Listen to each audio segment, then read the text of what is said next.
The plugin we downloaded earlier, SEO for WordPress by Yoast SEO, lets you create a sitemap for your WordPress blog. A sitemap is basically just a file that tells Google and other search engines about how your site is organized and has links to all of the pages and posts. A sitemap has links to each page and post on the site. In addition, it tells search engines when a particular page or post was last updated and how often every page and post get updated.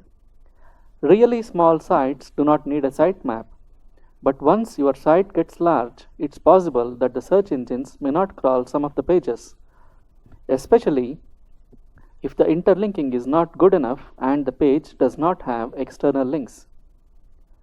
So, it's always a good idea to have a sitemap for every site. We need to use an XML sitemap instead of an HTML sitemap. XML sitemaps are designed to be easy for search engine spiders to read. They are not designed for humans. The function of an XML sitemap is to provide URLs to search engine spiders.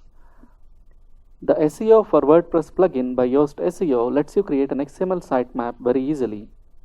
Every time you add a page or a post, the sitemap is automatically updated. Let's see how to create a sitemap using this plugin. You need to go to SEO, which is the menu item created by the Yoast SEO plugin, and then choose XML Sitemaps. You need to enable the XML sitemap functionality. Once it is enabled, you will see these tabs here. To see the XML sitemap, you need to save changes. You can view the sitemap by clicking on this button here, XML sitemap.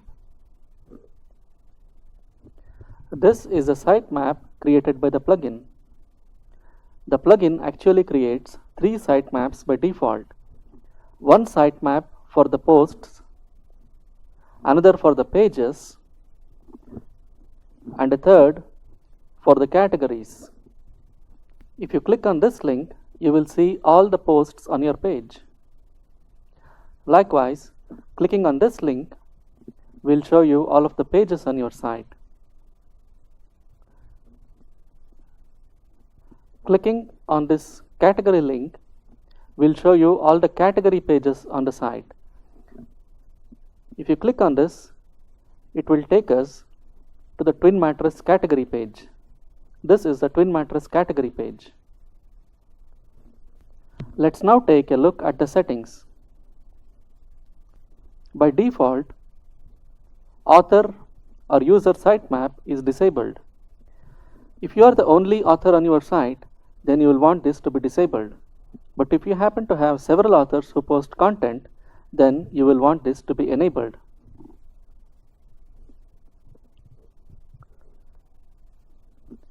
But even when you have multiple authors, there is no real reason why you will want this to be enabled, as the pages sitemap and the post sitemap will have links to all of the pages and posts on the site anyway.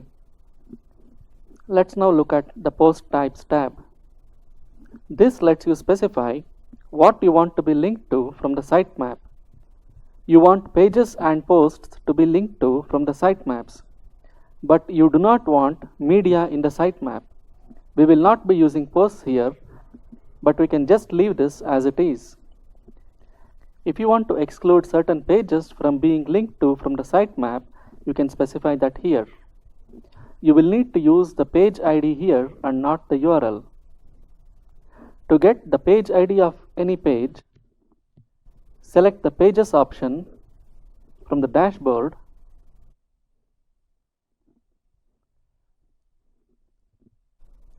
and hover your mouse cursor over the page for which you want to get the page ID. Suppose we want to exclude this page from being linked to from the sitemap. We need to take the page ID of this page. The URL of the page is displayed in the status bar at the bottom left corner of your screen. The number following the equal to sign, this is the page ID. In this case, the page ID is 24. You need to enter the page ID of that page, which is 24, and then save changes. Now, this page will no longer be linked to from the sitemap. The last tab, Taxonomies, lets you specify whether you want categories and tags to be included in the sitemap. We are not using tags here, so it does not matter what's chosen here. Once you are done, you will want to click Save Changes and all the changes will be saved. Whenever you add new pages, the sitemap gets updated automatically and the plugin notifies Google about the new content.